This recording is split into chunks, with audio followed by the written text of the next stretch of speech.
जय जय श्री हरिवंश। प्रणाम। प्रभु के नाम का पावन स्मरण करते हैं और फिर आज के संवाद का आरंभ करते हैं।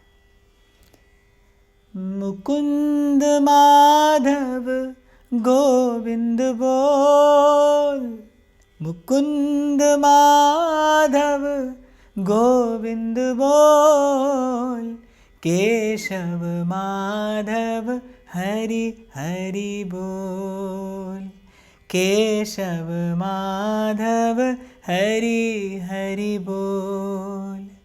राम राम बोल, कृष्ण कृष्ण बोल, राम राम बोल, कृष्ण कृष्ण बोल। केशव माधव गोविंद बोल, केशव माधव हरि हरि बोल, केशव माधव हरि हरि बोल, केशव माधव हरि हरि बोल। श्री सद्गुरु चरणारविंदो जयति। तो स्वस्थ रहा जा सकता है, प्रसन्न रहा जा सकता है पुरुषार्थ करके, परिश्रम करके। सफल हुआ जा सकता है केवल परिश्रम के ही मार्ग पर चलकर। सुना होगा आपने कि there is no any shortcut to success. कोई ऐसा रास्ता नहीं है सफल होने के लिए। हाँ, यहाँ एक बात समझ लेना बहुत आवश्यक है। सफलता के मायने सबके लिए अलग अलग होते हैं। मैं जब कहता हूँ सफलता, अर्थात कि जीवन का कितना सदुपयोग किया आपने, जीवन का अधिकाधिक सदुपयोग ही मेरी दृष्टि में सफलता है। तो परिश्रम से ही स्वस्थ रहा जा सकता है, प्रसन्न रहा जा सकता है, सफल हुआ जा सकता है। और विगत 2 दिनों से हम चर्चा कर रहे हैं इस विषय पर बड़े विस्तार से कि साधक के लिए वस्तुतः पुरुषार्थ का, परिश्रम का अर्थ क्या है, क्या है तन का परिश्रम और कैसा होना चाहिए मन के द्वारा किया गया पुरुषार्थ। कुछ चर्चा करके आपने और मैंने इसे समझने का प्रयास किया। मैंने कल ही आपसे कहा था कि तन को जब आप शुद्ध भोजन देते हैं, पवित्र भोजन देते हैं तो तन स्वस्थ रहता है, और जब मन को आप शुद्ध आहार देते हैं तो फिर मन स्वस्थ रहता है। और मन का शुद्ध आहार क्या है? शुद्ध भजन ही मन का शुद्ध आहार है। और शुद्ध भजन का अर्थ भी किंचित मैंने आपको संकेत किया था। अपने गुरु की, आचार्य चरणों की मर्यादा में रहकर अनन्य भाव से अपने इष्ट आराध्य का भजन, चिंतन, स्मरण, सेवन करना ही शुद्ध भजन है। सबके प्रति सद्भाव रखते हुए और अपनी मति को यथासंभव निष्काम रखने का प्रयास करते हुए सर्वदा सर्वकाल अपने इष्ट का स्मरण, इष्ट का सेवन और प्रयास पूर्वक सबकी सेवा करते हुए जीवन यापन करने का नाम ही भजन है। बड़े विस्तार से आपने मैंने चर्चा की कि साधना किसी क्रिया विशेष का नाम नहीं है, भक्ति किसी क्रिया विशेष का नाम नहीं है। जीवन निर्माण को साधना कहते हैं। अपने जीवन को बनाने का नाम ही साधना है। कि जैसे एक अनघड़ पत्थर होता है, फिर बड़ा परिश्रम करता है एक मूर्तिकार उस पर, और फिर एक दिन वही अनघड़ पत्थर पहुंच जाता है मंदिर में, वेद मंत्रों के द्वारा प्राण प्रतिष्ठा की जाती है उसमें भगवत तत्व की, और पूज्य हो जाता है वो। इसीलिए मिला है जीवन। जब आप और मैं आए हैं जीवन में तो बड़े संस्कारों के साथ आए हैं, बड़े विचारों के साथ और बड़े विकारों के साथ भी आए हैं। माया के प्रवाह में बहता हुआ जीव यहाँ तक पहुँचा है और फिर भटकता है, फिर बिखरता है। बस सद्गुरु की शरण पाकर सिमट जाना, सद्गुरु की शरण पाकर संवर जाना, इसीलिए तो जीवन मिला है। और यही प्रयास आप और मैं कर रहे हैं और हमें करते जाना है। हमें करते जाना है, रुकना नहीं है। ये अथक परिश्रम आपको मुझे सतत करते जाना है। एक विश्वास मन में रखना है, सुदृढ़ भरोसा मन में रखना है। मैं आपसे हाथ जोड़कर विनती कर सकता हूँ इसके लिए। तो ये इतनी सी बात आप मेरी मान लीजिए कि जब आप संसार में परिश्रम करेंगे तब आप सफल हो ना हो, और मैंने कहा सफलता की परिभाषा अलग अलग है। एक कवि के लिए एक सुंदर कविता सफलता हो सकती है, एक चित्रकार के लिए बड़ा जीवंत चित्र बना लेना उसकी सफलता हो सकती है, एक संगीतकार के लिए सुमधुर गीत गा देना सफलता है, पर एक साधक के लिए सफलता क्या है? साधक के लिए सफलता है, और मुझे लगता है सफलता का वास्तविक अर्थ भी यही है, जब मैं भी भीतर से समृद्ध हूँ और मेरे माध्यम से इस संसार में भी प्रसन्नता का संचार हो, यही जीवन की सफलता है। तो मैं आपको आग्रह पूर्वक भी कहूँगा, अनुरोध पूर्वक भी कहूँगा, विनम्रता पूर्वक भी कहूँगा, विश्वास रखना कि संसार में परिश्रम करो तो सफल हो नहीं हो, लेकिन प्रभु के लिए आध्यात्म के मार्ग पर, भजन के मार्ग पर किंचित भी परिश्रम आप करें तो आप अवश्य सफल होते हैं। आज नहीं तो कल होते हैं, लेकिन सफलता की यहाँ पर गारंटी है। संसार में मिल जाने पर भी गारंटी नहीं है। यहाँ केवल मिलने की आशा होने पर भी 100% निश्चित है इस मार्ग पर कभी कोई असफल नहीं हुआ। और ये मैं नहीं कह रहा, मैं तो कभी कुछ नहीं कहता, मैं तो केवल संतों की बातें, संतों के भाव, संतों के शब्द चुन लाता हूँ आपके लिए। मेरे कबीर साहब कहते हैं, रे मन कर साहिब से प्रीत, जितने शरण आए सब उबरे, ऐसी उनकी रीत, रे मन कर साहिब से प्रीत, जितने शरण आए सब उभरे, ऐसी उनकी रीत, ये उनका स्वभाव है, तो कोई असफल नहीं हुआ यहाँ। इस द्वार से कभी किसी को निराश नहीं लौटना पड़ा। थोड़ा सा प्रयास आप और मैं करें, कुछ नहीं चाहिए प्रभु को, आपकी मेरी किसी वस्तु की प्रभु को कोई आवश्यकता नहीं है, कुछ निवेदन करने योग्य नहीं है आपके मेरे पास। तभी रैदास जी महाराज कहते, राम मैं पूजा कहाँ चढ़ाऊं और फल और फूल अनूप न पाऊं। मुझे बड़ा प्रिय लगता है उनका ये भाव, मेरे हृदय के बड़ा निकट है।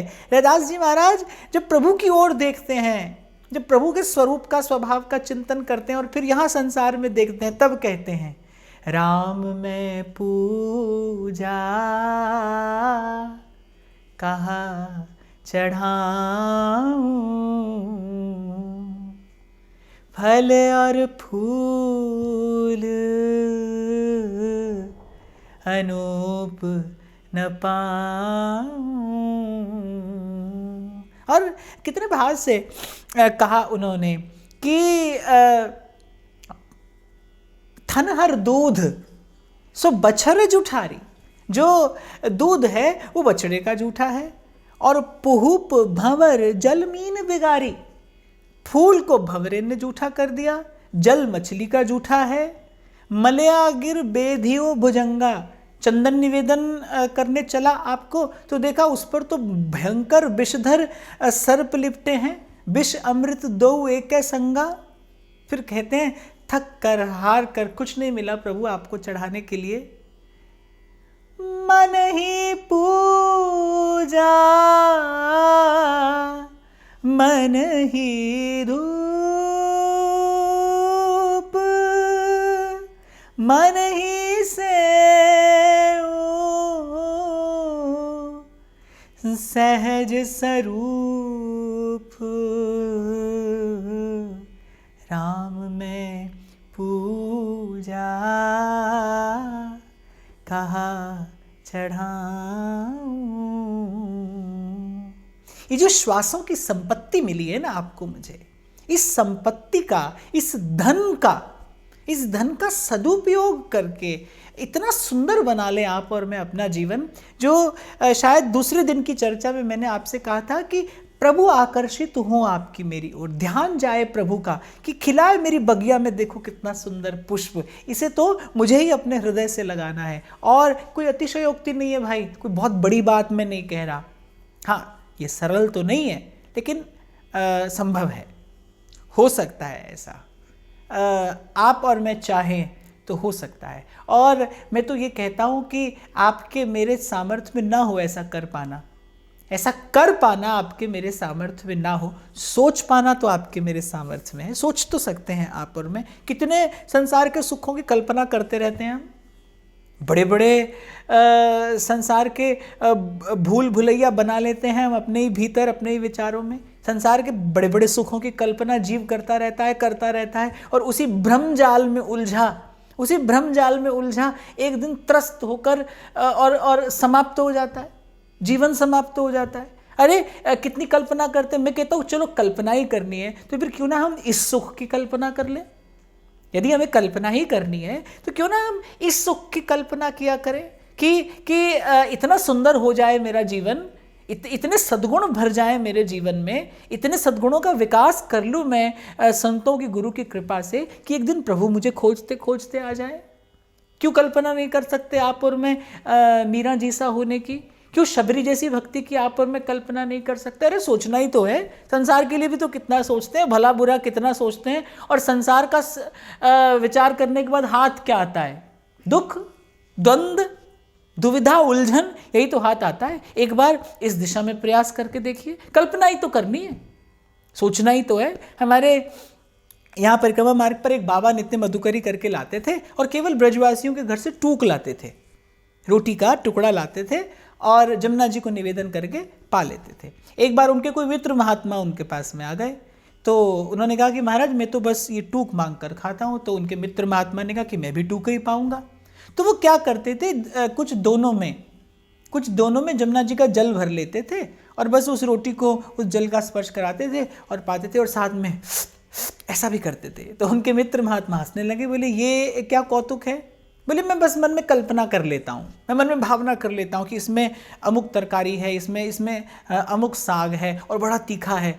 अरे तो वो कहते थे अगर कल्पना ही करनी है तो फिर तीखे की क्यों करते हो? खीर की कर लो, मिष्ठान की कर लो, किसी महामधुर वस्तु की कल्पना कर लो। कल्पना ही तो करनी है। आप देखना, ये साधारण सी लगने वाली बात कही है मैंने आपको, लेकिन ये बड़ी महत्वपूर्ण बात है। जीवन में, दिन में कितना समय हम केवल संसार की कल्पना में ही तो निकालते हैं। ऐसा हो जाता तो कैसा होता, अरे ऐसा क्यों हुआ, अब आगे ऐसा हो जाए तो कितना अच्छा हो। ये इसी सब उलझन में तो दिन निकल जाता है हमारा। हमारे श्री सेवक जी महाराज कहते हैं, द्योस खोवत सकल और सोवतन रात नहीं जात जानी। दिवस चला जाता है, इसी प्रकार भ्रमजाल में उलझे रात नींद में चली जाती है और जो करने योग्य कार्य है वो आप और मैं कभी नहीं कर पाते। देखना, कभी आप विचार करना, कभी देखना स्वयं को। इसलिए बार बार आपसे कहता हूं कि खुद से पहचान नहीं होती आपकी मेरी। इसीलिए जाना कहाँ है ये तो चलो कह सुनकर हम लोग समझने का प्रयास कर लेते हैं, लेकिन कैसे जाना है, कहाँ से आरंभ करना है, ये जीवन भर नहीं समझ पाते। और एक और बात आपको निवेदन करूं कि गति से, चलने की गति से कहीं अधिक महत्वपूर्ण है दिशा का ठीक होना। आप धीरे चलें, आप तेज चलें, बात दूसरी है। आप सही दिशा में जा रहे हैं कि नहीं, ये बहुत महत्वपूर्ण है। और मुझे लगता है वो जिस दिशा की मैं बात कर रहा हूं ना, वो ना तो पूर्व है, ना पश्चिम, ना उत्तर और ना दक्षिण। जिस दिशा में साधक चल के जाता है वो दिशा ना तो पूर्व है, ना पश्चिम, ना उत्तर और ना दक्षिण। वो दिशा तो है तन से मन, मन से बुद्धि, बुद्धि से चित्त और चित्त से आत्मा। इस दिशा में साधक आगे बढ़कर जाता है। ये साधक की दिशा है। तो गति धीमी हो, तीव्र हो, चिंता की बात नहीं, दिशा ठीक होनी बहुत आवश्यक है। तो अपने साथ बैठो तो आप देखोगे कि मन कितना उलझा रहता है संसार की इस जल्पना कल्पना में। अरे भविष्य की कितनी सुंदर सुंदर कल्पनाएं करते हैं आप। एक बार ऐसी कल्पना करिए, एक बार इसी प्रकार की कल्पना करिए। आए हैं प्रभु आपको भी खोजते खोजते, आपकी कुटिया में, आपके घर, आपके आंगन में आए हैं प्रभु। पुकारा है कभी किसी दिन प्रभु ने आपको, कभी किसी दिन किसी वस्तु की याचना प्रभु आपसे करते हैं, भक्त से मांगते हैं। भगवान को सुख देती है भक्त के भाव से भरी वस्तु, मांग लेते हैं भगवान भक्त से भी। कभी इस प्रकार की कल्पना करके देखिए। हाँ, मैं इतना अवश्य आपको कहूँगा, संसार की कल्पना अंत में दुख देती है। हाँ, थोड़ी देर के लिए भले आपको बड़ा सुखद लगे, बड़ी सुखद अनुभूति, पर अंत में पीड़ा है, निश्चित पीड़ा है, निश्चित क्लेश है। और ये कल्पना आरंभ में भी मधुर है और इस कल्पना के अनुसार परिणाम आ जाए फिर तो कहना ही क्या। तो ये सब बातें आपसे करने का, ये सब कहने का तात्पर्य केवल एक है कि भाई हमको परिश्रम करना है, हमको इतना सुंदर जीवन बनाने का प्रयास करना है कि हम सबके लिए सुखद हो जाएं, हम सबके लिए हितकारी हो जाएं, हम प्रभु के प्रिय हो जाएं, कुछ ऐसे गुण हमारे में आ जाएं जो प्रभु को भाएं। और एक और बात आपसे कहूँ, बात बनती तभी है जब हम प्रभु को प्रिय लगे। आप और मैं तो कहाँ जाएंगे? मैंने कहा ना अभी कि आप और मैं किस दिशा में जा सकते हैं? पूर्व में चले जाइए, पश्चिम में, उत्तर में, दक्षिण में। आपके मेरे पास तो जाने के लिए 4 दिशा है, लेकिन यहाँ तो साहिब मिलता नहीं। कबीर साहिब कहते हैं, मोको कहाँ ढूंढे बंदे, मैं तो तेरे पास में, मोको कहाँ ढूंढे बंदे। यहाँ साहिब नहीं मिलता। कोई मस्जिद दी ना मंदिर दी, कोई गल सुनावे अंदर दी।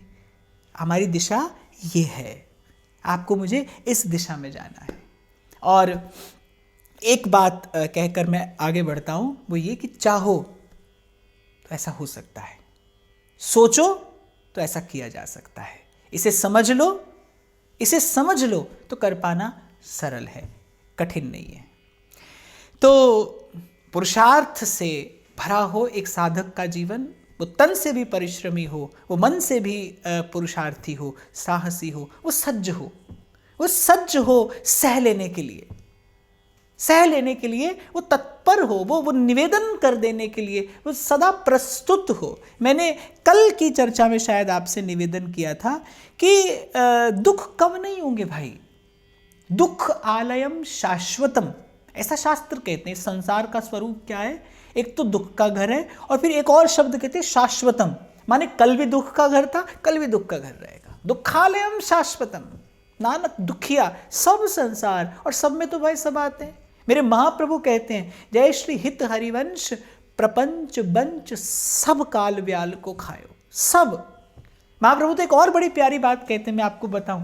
वो कहते पाए जान जगत में सब जन, कपटी कुटिल कलिजुगी टंच। जो मिलेगा वो थोड़ा कपटी भी होगा, वो थोड़ा कुटिल भी होगा। कपटी कुटिल कलिजुगी टंच, अर्थात कलयुग का स्पर्श है उसे। तो कुछ पूर्ण आपको यहाँ मिल जाए ऐसी आशा करना ही मूढ़ता है।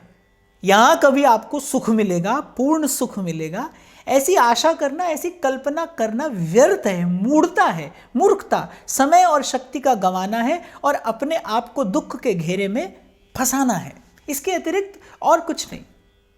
तो दुख आलयम शाश्वतम, ऐसा ये संसार है। दुख कम नहीं होते भाई। भक्ति परिस्थिति नहीं बदलती, भक्ति व्यक्ति को शक्ति प्रदान करती है, उसे उस दुख को सह लेने की, झेल लेने की। बड़े बड़े कष्ट, बड़ी बड़ी पीड़ाएं हंसते खेलते, हंसते मुस्कुराते भक्त झेल जाता है, और फिर भगवान न्यौछावर होते हैं। देखो, खोट निकालने के लिए तपना पड़ता है। स्वर्ण को स्वयं से अपना ही खोट दूर करने के लिए अग्नि में तपना पड़ता है ना। बस यही प्रकृति की एक विधि है, यही एक युक्ति है। इस जीवन के खोट दूर हो जाएं, जीवन के दोष दूर हो जाएं, उसके लिए इस सत्य की आंच में तपना पड़ता है। और सत्य क्या है? दुखालयम शाश्वतम संसार सिंधु मति दुस्तर, ये सत्य है। इसी सत्य में आपको मुझे तपना है। तो मैं तो कहता हूं कि कल्पना ही ना करिए कि मुझे सदा यहां संसार में सुख मिलेगा। इस कल्पना के कारण ही आप दुर्बल हुए हैं, इस कल्पना के कारण ही आप निर्बल हुए हैं। ये कल्पना ही क्यों? मैं तो कई बार कहता हूं, क्यों चाहते हैं आप कि सब आपको बड़ी सरलता से मिल जाए? अरे कठिनता के लिए तैयार होइए, कठिन मार्ग पर चलने के लिए तत्पर होइए, और कर सकते हैं। आप मनुष्य हैं, आपको प्रभु ने बनाया ही इसलिए, कोई और कारण नहीं है आपको बनाने का। प्रभु ने आपको बनाया ही कठिन मार्ग पर चलकर उस सर्वश्रेष्ठ उपलब्धि को प्राप्त कर लेने के लिए है। इसीलिए अपने आप को दुर्बल न बनाइए। सुख की कल्पना दुर्बल बनाती है। ये बहुत बड़ी बात मैं आपको आज कह रहा हूं। सुख की कल्पना मनुष्य को दुर्बल बनाती है, और दुख सह लेने, के लिए जो तत्पर होता है वो सुदृढ़ होता चला जाता है। मैंने कहा था ना, मजबूत होता चला जाता है। भक्ति बाहर परिस्थिति नहीं बदलती, क्योंकि पूर्व भी चर्चा में मैंने आपसे कहा था, भक्ति ना तो बाहर देखती है और ना बाहर दिखाती है। वो बाहर देखती नहीं तो वो बाहर की परिस्थिति कैसे बदलेगी? वो तो भीतर से आपको सुदृढ़ बनाती है, वो आपको बल प्रदान करती है, वो आपको शक्ति प्रदान करती है। यही भक्ति की शक्ति है कि बड़े से बड़ा दुख, पीड़ा और कष्ट, क्लेश, प्रतिकूलता, प्रताड़ना, अपमान, संसार का द्वंद्व, ये झंझावात झेल जाता है भक्त। हंसते मुस्कुराते झेल जाता है। हाथ में विष का प्याला है, मीरा मुस्कुराती है। ये भक्ति की शक्ति है, ये भक्ति की शक्ति। नामदेव की कुटिया में आग लगती है और आधी बची कुटिया में भी नामदेव अपनी झोपड़ी का बचा खुचा सामान डालने लगते हैं और हंसते मुस्कुराते नाचते गाते। ये भक्ति की शक्ति है, ये भक्ति की शक्ति है। स्वयं 3 लोक के नाथ रैदास जी को पारसमणि देते हैं। रैदास जी उस पारसमणि की ओर मन भी नहीं ले जाते। ये भक्ति की शक्ति है। एक बार इन भक्तों के इन दिव्य गुणों की कल्पना करिए, इनका दर्शन करिए, इनका चिंतन करिए। ये भक्ति की शक्ति है। ये संपत्ति भक्ति प्रदान करती है।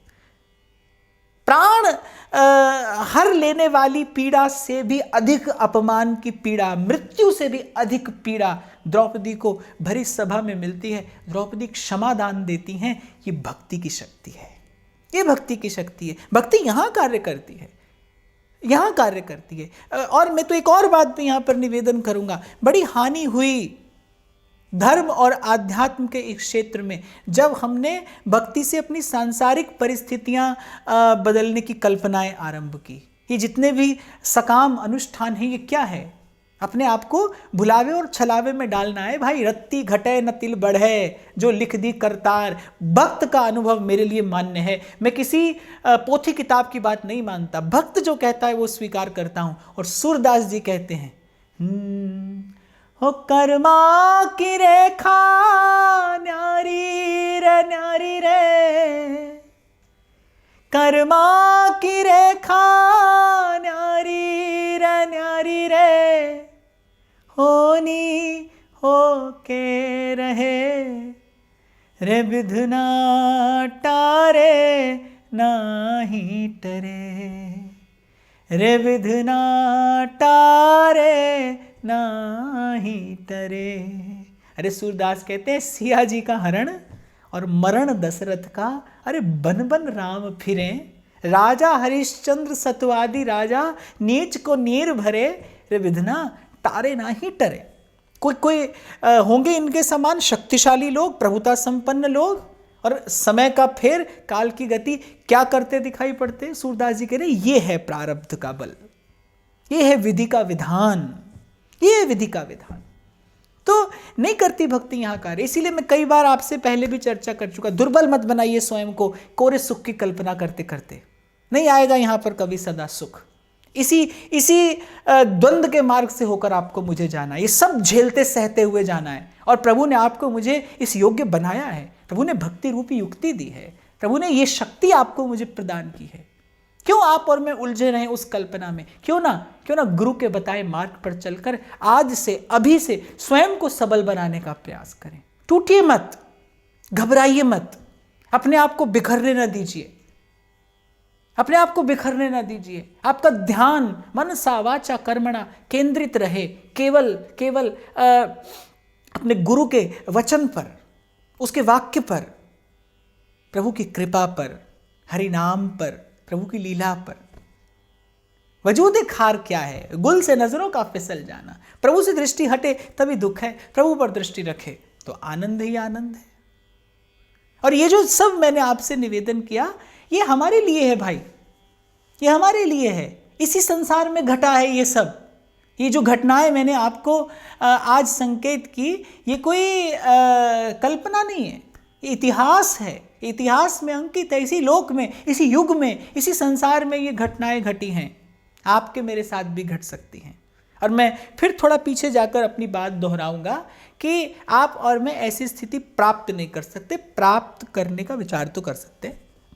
और मैं तो कह रहा हूँ विचार भी ना करिए, कल्पना ही कर लीजिए, सोच कर देखिए। मुझे मीरा जैसी भक्ति प्राप्त हो गई है, इसकी कल्पना करिए। कल्पना तो कर सकते हैं, और कल्पना तो हम आज कर सकते हैं, अभी कर सकते हैं, और अभी क्यों, कल्पना तो हम सदा कर सकते हैं। एक बात आपको और निवेदन कर दूं, संसार सत्य दिखाई पड़ता हुआ भी कल्पना है, सपना, जगत सब सपना, ये सत्य प्रतीत होता हुआ भी स्वप्न है, और भक्ति की कल्पना भी सत्य है। भगवान कल्पना में भी आए तो सत्य हैं, वो कहीं से भी आए तो सत्य हैं। अरे जो शत्रुता करता है उसके कुभाव में बैठे भगवान भी सत्य है, उसका कल्याण करते हैं। जो भगवान से शत्रुता करता है, जो भगवान के प्रति अभाव रखता है, दुर्भाव रखता है, कुभाव रखता है, उसके भाव दुर्भाव कुभाव में बैठे भगवान भी सत्य हैं। अंततः उस आत्मा का कल्याण तो करते ही हैं। और आपकी मेरी कल्पना तो मधुर है, सुंदर है। कुछ देर बैठकर नित्य प्रति ऐसा ही विचार कर लीजिए, आएंगे प्रभु मेरे घर में आएंगे, मेरे आंगन में पधारेंगे, कभी मुझे पुकारेंगे, कभी कभी मुझे कोई संकेत प्रभु से प्राप्त होगा। ये भाव आते ही आपका अंतःकरण निर्मल होना आरंभ हो जाएगा। और दूसरी बात जो मैं थोड़े सुदृढ़ शब्दों में कहूँगा, कमज़ोर ना बनिए, दुर्बल ना बनिए। संसार के सुख की कल्पना करके अपने अंतःकरण को दुर्बल ना बनाइए, कमज़ोर ना बनाइए। स्वीकार करिए ऐसा है संसार, और इसी संसार से होकर आपको मुझे जाना है, ऐसा ही मार्ग है भाई। निपट सिलसिली गैल, कबीरा मार्ग प्रेम को निपट सिलसिली गैल। ये प्रेम कुपंथ करार महा, तलवार की धार पे धावनो है, ऐसा ही ये मार्ग है। सुदृढ़ बनेंगे तो चलेंगे, यदि मन से दुर्बल हुए तो 2 पग चल के गिर जाएंगे। और ऐसा ही तो होता है, ऐसा देखने में आता है। जब हमारी कल्पनाएं कुछ और होती हैं, जिस व्यक्ति कि कल्पना ये होगी कि भगवान का भजन आरंभ करते ही मैं करोड़पति हो जाऊंगा, सब सुख सुविधा साधन मेरे पास आ जाएगा, वो 2 पग चल के निराश ही तो होने वाला है, क्योंकि ऐसा तो होगा नहीं। भक्ति के पास देने के लिए ये सब है नहीं। अरे भक्ति माया का बंधन छुड़ाने के लिए है कि माया के बंधन में बांधने के लिए? जब रैदास जी महाराज के पास श्याम सुंदर आए और पारस मणि दी, तो रैदास जी महाराज ने स्वीकार नहीं की। फिर हुआ क्या कि रैदास जी महाराज जिस भगवत विग्रह की सेवा करते थे, अर्चा करते थे, उस विग्रह के चरणों से मोहरें प्रकट होने लगी। तो रैदास जी महाराज ने अपनी पत्नी को बुलाकर कहा कि घोर कलयुग आ गया है, अब तो साधु संत आते हैं, पारसमणि देते हैं, भगवान के विग्रह से मोहरें निकलती हैं। भाई ये सब एक और करके अब तो गंगा किनारे बैठकर केवल हरि नाम जपना पड़ेगा। तो घोर कलयुग आ गया है, साधु संत माया में लिप्त करा रहे हैं, भगवान के चरणों से माया प्रकट हो रही है, कहाँ जाएं? तब भगवान मुस्कुराए और रैदास जी को आकर समझाया। तो वस्तुतः तो भक्ति माया के बंधन से मुक्त कराने वाली है। वो क्यों आपको ऐसी परिस्थिति में डालेगी जहां आप संसार में उलझ जाएं, जहां आप संसार में अटक जाएं? तो स्वच्छ करिए अपने मन का दर्पण। इसलिए मैंने पहले दिन कहा था, हम प्रयास करेंगे जीवन के कुछ तथ्यों को समझने का, फिर समझकर आगे बढ़ने की चेष्टा करेंगे। यद्यपि आज मुझे पुरुषार्थ के बाद अगले विषय पर बात करनी थी, पर आज की चर्चा भी बड़ी सुमधुर रही, सार्थक रही। अगली चर्चा, अगले विषय पर चर्चा हम कल करेंगे। श्री हरिवंश। प्रणाम।